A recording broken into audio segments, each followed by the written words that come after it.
Me llamo Francesca Katiuska Castro Álvarez y soy la hermana de Michael Lara Álvarez.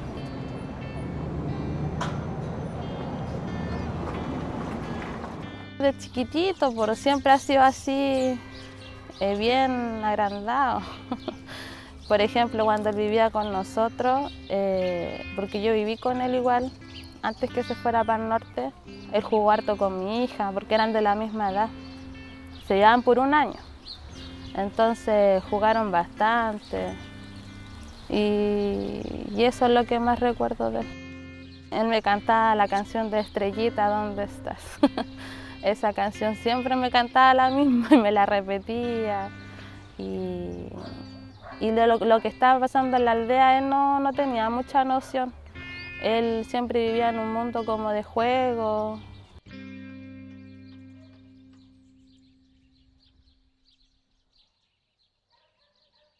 Cuando dejé de verlo, la última vez. Él tenía cerca del año y medio, por decirlo así, cerca del año y medio. Porque ya mi mamá se había ido al norte, había vuelto para resolver un tema de la casa que ella tenía acá en Santiago y ahí lo vi, última vez. Ahí mi mamá se volvió al norte y ahí en ese lapso, estando en el norte, fue que mis hermanos llegaron a la aldea.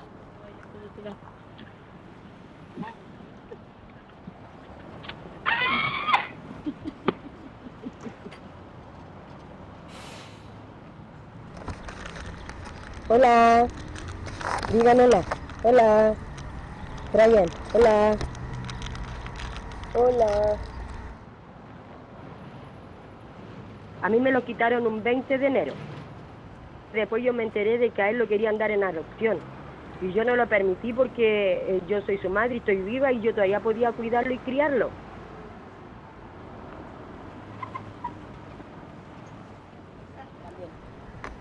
Ahí, mira. Eso.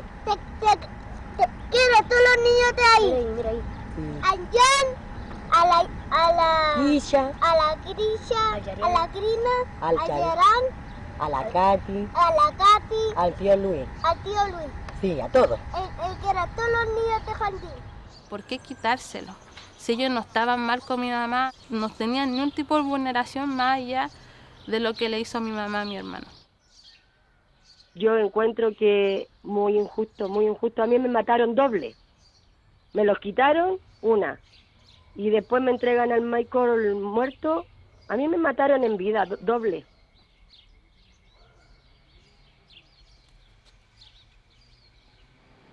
El caso de él es un ejemplo de muchos, ¿no?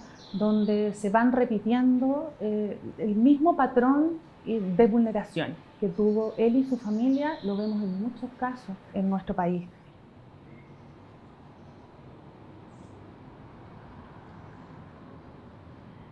Bueno, el CENAME es la sigla del Servicio Nacional de Menores, que es una institución que nació en el año 80, precisamente con la finalidad de supuestamente responder a las necesidades de protección que niños, niñas y adolescentes vulnerados en sus derechos tenían, y también quienes se vinculaban de alguna manera a hechos delictuales. Y que la verdad ha tenido o tiene más bien un significado desafortunadamente muy negativo en muchas vidas de niños, niñas y adolescentes que han debido relacionarse con este servicio. Te quiero mucho. Mucho, dígale. Hasta el cielo. Hasta el cielo, Y hasta la luna. hasta la luz. Me recuerdo que ese día fue el Brian, antes de irse al colegio, estaba encima del Michael así como pegándole. Mi mamá vio eso y recuerda que ella pescó un zapato y se lo lanzó a distancia y le cayó por la parte de la oreja acá atrás al Brian. Y le dejó como marcado, algo rojo. Y él llegó al colegio después y lo comentó en el colegio. Hicieron una denuncia y eso comenzó a avanzar, a avanzar. Mi mamá tuvo que ir a citaciones a audiencia y en una de las audiencias, de todas las que fue, ya los chiquillos no salieron más con ella, se quedaron ahí. No por el error de haber cometido, de haberle pegado al Brian y me hayan quitado al Brian y al Michael a la vez, no quiere decir que uno puede cambiar al respecto y puede ser mejor persona y realmente ser mamá, pues. Recuerdo que mi mamá me llamó llorando y me dijo, hija, me quitaron a los chiquillos y están ahí, no me los van a entregar más. Y ahí llorábamos las dos por teléfono porque yo no sabía qué hacer a la distancia, no sabía cómo ayudarla.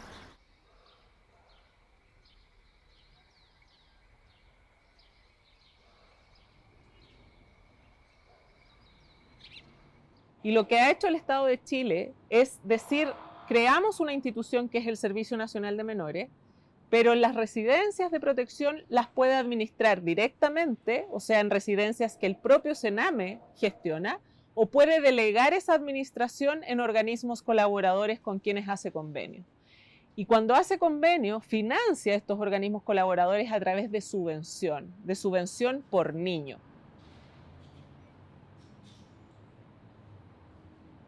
El pecado original de Sename y que lo mantiene es la lógica de las licitaciones, ¿no? Mientras se siga licitando la atención y haciendo competir a distintos programas, distintas organizaciones, distintas OCA, a dar una buena atención al menor costo, va a seguir la misma lógica. Porque siempre va a haber un recorte necesario y siempre va a haber una especie de competencia y no de colaboración.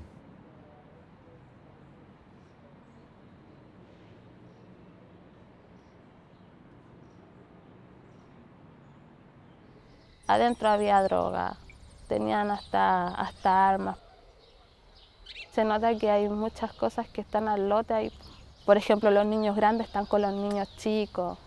No hay una separación en las habitaciones para poder dormir, que los niños chicos estén con los niños chicos como corresponde, están todos mezclados. En el tema de las comidas, muchas veces ellos pasan hambre. Mi hermano me decía que pasó bastante hambre ahí. Bueno, estaba más flaco de hecho.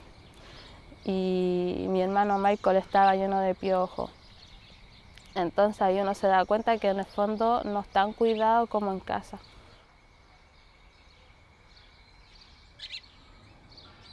La más fuerte, que también no quedó en nada más allá, fue la de mi hermano pequeño Michael.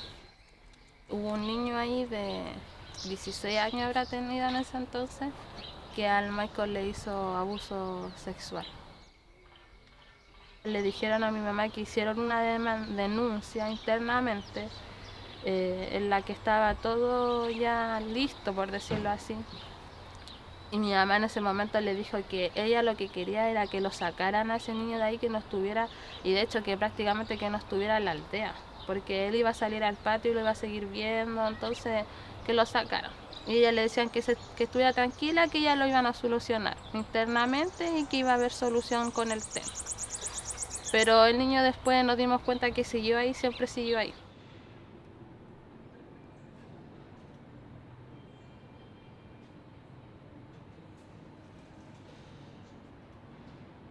Cuando a mi hijo le hicieron tocaciones, yo le dije, señorita, ¿por qué no me ayudan? Ahora, ¿qué más vamos a esperar? Necesito que me entreguen a mis hijos. Mis hijos no están bien ahí. El Brian me cuenta que se roba las cosas para comer y no me ayudaban. Si el Brian no hacía caso, lo tenían todo el día dado vuelta para la muralla en una silla, sin moverse. Solamente para comer y para ir al baño se podía parar. Me acuerdo que un día lo mandaron a doblar ropa. Creo que es como una lavandería. Lo tuvieron hasta la madrugada. Un día lo culparon a él por haberse perdido 300.000 pesos de no sé qué era de la señora que cuidaba a los chiquillos. Y después aparecieron y por ese ya lo habían castigado y le habían hecho un castigo de, no me acuerdo si no comer, algo así. que hay situaciones que están enquistadas, ¿no? en el Servicio Nacional de Menores, en los centros de administración directa y también en la residencia, ¿no es cierto?, que pertenecen a los organismos colaboradores de Sename. Y eso es lo que yo hablo, que siempre de alguna manera se repiten, ¿no? Entonces también hay una violencia sistemática, que son vulneraciones que se viven dentro de los centros y hay otras vulneraciones que se viven fuera. Me tocó ver, por ejemplo, situaciones de niños que se habían fugado de centros de CREAT, centros de administración directa como el de Pudahuel o el de Playa Ancha, y que habían vivenciado situaciones límites, digamos, o de vulneraciones, ¿no? Desde explotación sexual infantil, apuñalamiento, etc.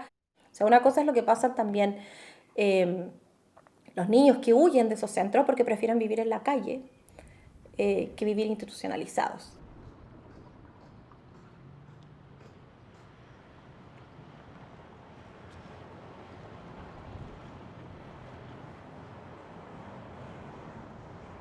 Ellos podían arrancarse, porque por ejemplo el Brian se arrancaba, llegaban de mi mamá tenía que ir a dejarlo nuevamente a la aldea. Ella pensó en sacarlos de ahí, llevárselo a la mala, pero después ya lo pensaba y decía no, porque o si no, al final no voy a estar nunca tranquila. Mi infancia no fue nada muy buena que digamos, porque nosotros teníamos 3, 4 años y nosotros trabajábamos. Si nosotros no las vendíamos y no le hacíamos empeño, mis papás los pegaban. Es así, la infancia de cada uno no es igual. A mí mi mamá me internó a los 11 años. Mi mamá no me iba a verme. Me iba a ver tarde y mal y nunca. A todas las niñas que estábamos ahí la iban a verla. Y yo era la única que estaba esperando que mi mamá entrara de ese portón para adentro a verme, y yo terminaba llorando porque ya la hora pasaba. En cambio yo a ellos ahí en la aldea nunca los dejé de ir a ver. Tú ves que las caras como se repiten, las regiones son... A veces me tocaba ver familias institucionalizadas en 2 o 3 generaciones, y eso me parece que es súper fuerte, ¿no? Que es algo que no hemos logrado reparar en la historia de nuestro país. También lo he dicho en otras entrevistas, que después del golpe de Estado a mí me parece que es una herida, ¿no es cierto?, más profunda de nuestro país.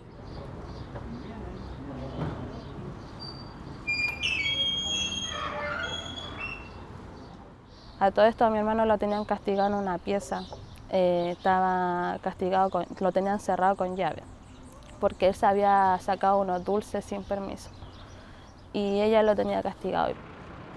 Él la hubiese arrancado, había más niños, había una niña grande que ella lo quería bastante. Ella en el lapso del incendio ya entró a la habitación tratando de sacarlo, pero no pudieron por el tema que la habitación estaba cerrada. Ella terminó con unas partes de los brazos quemados, tampoco no se veía mucho porque dentro había mucho humo. Cuando murió el Michael, a mí me fueron a buscar. Yo me desesperé porque vi una casa, pucha, quise entrar, pero ¿qué iba a hacer si mi hijo ya estaba, ¿para qué te digo? Y que empecé a llamar al Brian para traérmelo nomás, pues. Mi mamá llega a la aldea y se percata de que había habido un incendio, y mi mamá lo único que hacía era ir a buscar al Michael, y el Michael no estaba. Michael se había muerto ahí en el incendio. Yo lo que tengo entendido, lo que yo he ido como investigando por mi parte, escuchando, fue de que la señorita que estaba a cargo de él se fue a clase de zumba. Por el tema de bomberos y todo, ellos que hacen como un tipo de peritaje, ellos dicen que él intentó salir de la habitación y en su desesperación él se metió abajo de la cama y ahí lo encontraron, abajo de la cama escondido y tapado con una frasa.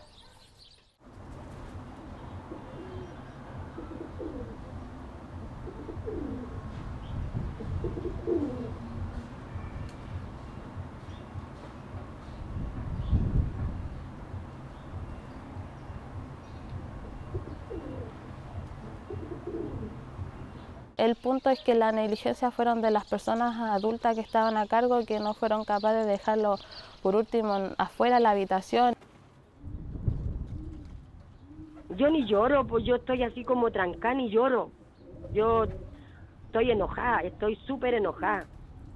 A mí el único que me hace pensar bien nomás desde el cielo es el Michael. Como que siento que me dijera, mamá, estate tranquila, yo estoy bien, estate tranquila tú y todo. Y sé que ahí me manifiesto tranquila nomás. Pero yo estoy súper enojada con la justicia.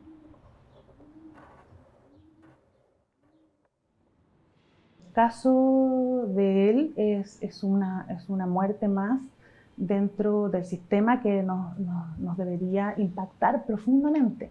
Llevamos 4 años, según las últimas estadísticas, con un número más o menos, digamos, parecido de niños muertos, tanto en programas ambulatorios como residenciales del Servicio Nacional de Menores. Y eso, como país, debería dolernos mucho y debería decirnos mucho de lo que tenemos, ¿cierto?, que hacer.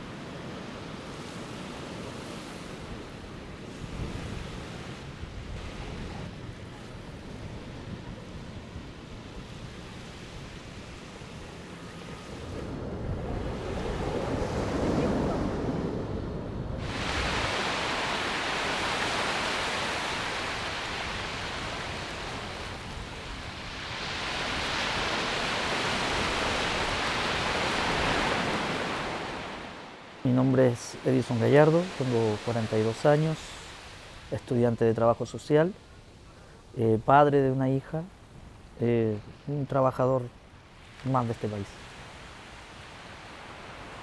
Es doloroso encontrar similitudes en la historia. Es complicado porque no quisiera tenerlas, pero las hay. Es como si quisiera hablar a través de él. Una parte de mí quedó con él en esa casa, o sea, así lo siento ahora.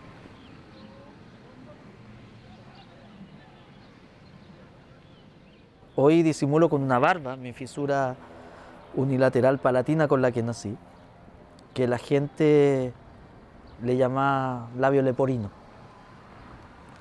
Y labio leporino significa hocico de liebre. Por eso hoy se le denomina fisura labio palatina.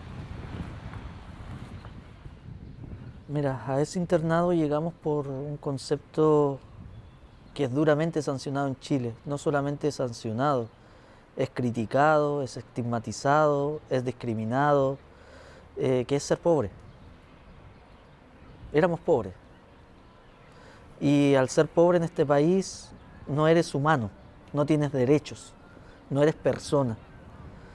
Pasa que estas monjas, mi madre una mujer pobre, mi padre biológico un borracho, amante de la noche, le dicen a mi madre que ellas podían operarme, pero que tenía que entregarme y que después ellas me devolvían. Le hicieron firmar un documento de cuidado. Terminó siendo un traspaso de mi vida, de cuidados. Y cuando mi madre intentó recuperarme ya no podía porque estaba judicializado.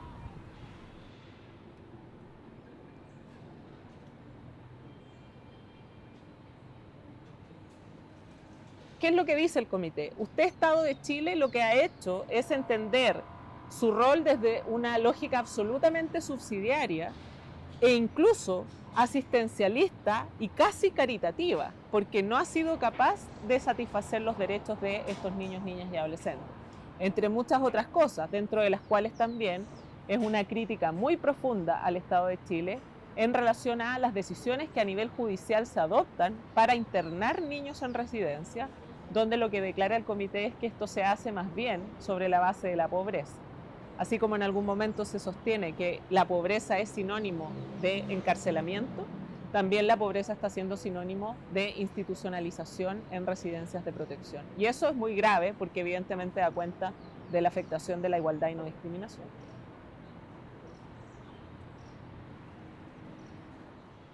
Fuimos observados como un país que viola grave y sistemáticamente los derechos humanos de los más pequeños, ¿no? Y en ese sentido no podemos desde el 2018 seguir manteniendo las mismas cifras que tenemos hoy de niños, ¿cierto?, que han perdido la vida en este sistema.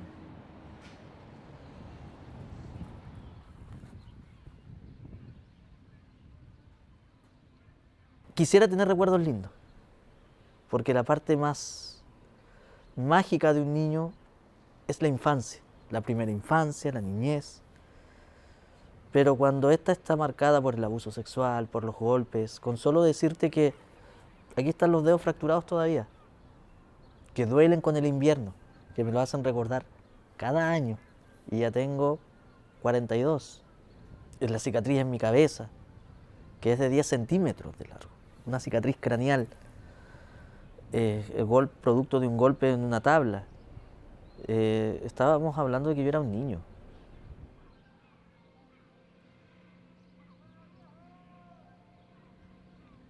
Si un niño, una niña, un adolescente es víctima de una vulneración estructural, eso no solamente es responsabilidad de toda la comunidad nacional y responsabilidad del Estado, sino que también eso perjudica a toda la comunidad del país.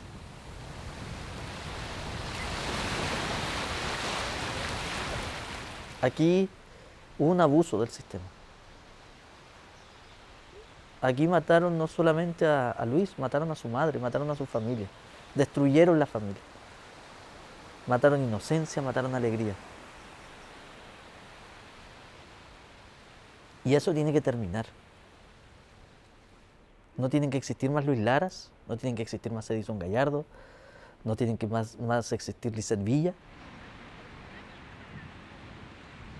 Cuando Michael falleció, pucha, ¿quién no llegó al velorio? Pero después del velorio, si te he visto, no me acuerdo, pues. Nada, ellas se escondieron igual que una tortuga. Se escondieron ante todo lo que había pasado y ya no dieron ni una cara al respecto de lo que había pasado, ni pedir disculpas, ni acercarse a ver cómo estaba mi mamá. A mí tampoco nunca me llamaron, sabiendo que yo igual era hermana directa. No tuvimos mayor ayuda en ese sentido, ni siquiera del Sename. Se olvidaron de lo que pasó prácticamente con lo que pasó, lo grave que fue, las negligencias que hubieron.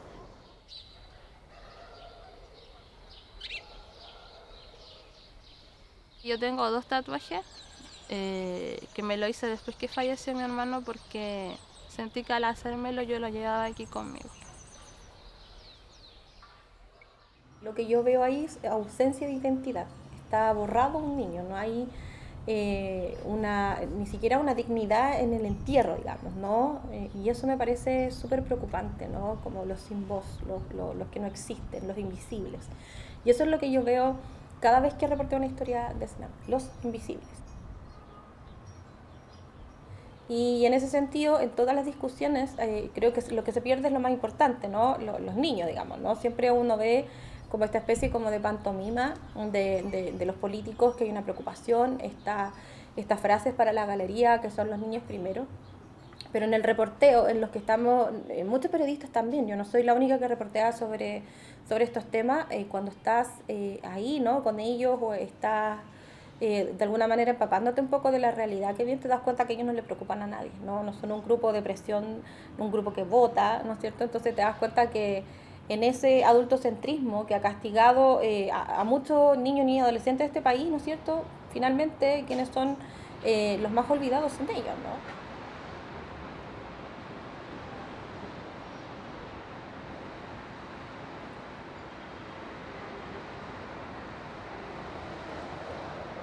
Yo creo que hay algo de lo que no se dan cuenta. Los niños, niñas y adolescentes muchas veces son como el suelo el piso desde donde crece todo lo demás. Y nosotros estamos parados sobre ello.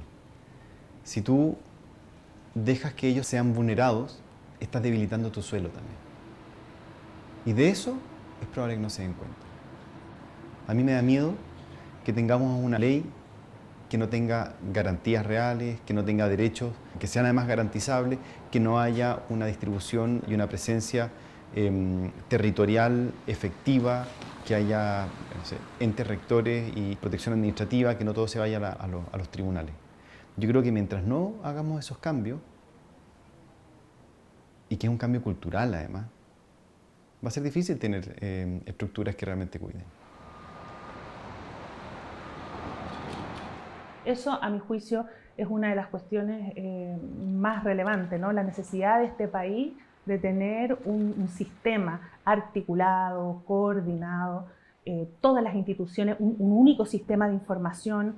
Eso fue lo que nos dimos cuenta nosotros en el proyecto, ¿no? Y que se mantiene hasta hoy. La información que tienen los tribunales de familia es distinta a la que tiene Sename, es distinta a la que tienen las policías, y la verdad, ¿qué política pública se puede realizar desde ahí? Es bien complejo. Y adicionalmente hacemos un cuestionamiento que va más allá del servicio propiamente tal, que tiene que ver con la incapacidad del Estado chileno de entender y asumir que su primera obligación es prevenir las vulneraciones a los derechos de los niños. Ojalá no necesitáramos un servicio de protección especializada, porque si no lo necesitáramos, eso significaría que hemos hecho el trabajo bien en lo que debemos hacerlo bien, que es evitar que cualquier niño, niña, adolescente sea víctima de alguna vulneración.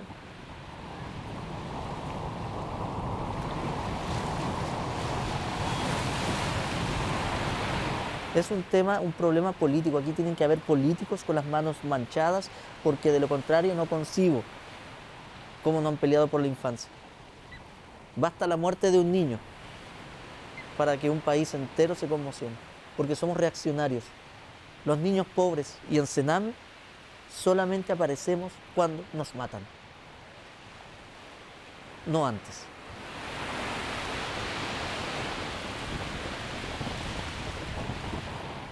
Ya el tema del Sename no debería existir. Deberían hacer otro tipo de institución que se dediquen 100% a estar con los niños, porque deberían ellos brindarle un apoyo psicológico. Se supone que vienen de familias que quizás no los cuidaron o quizás pasaron algún tipo de vulneración, por eso que los llevan a otra institución. Y ahí deberían prestarle quizá ayuda psicológica o darle contención. De lo que yo pienso del Sename es que deberían ellos interiorizarse en cada niño, ponerle atención a cada niño, porque en el fondo ellos no están llevando un objeto a dejarlo ahí y que él se resuelva solo sus problemas y solo salga a flote. Ellos están llevando a un niño que quizás dentro tiene sentimientos, tiene pena, o se siente bien o se siente mal, no sé, pero ellos deberían interiorizarse en cada niño. ¡Chao! ¡Te quiero mucho!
Chao.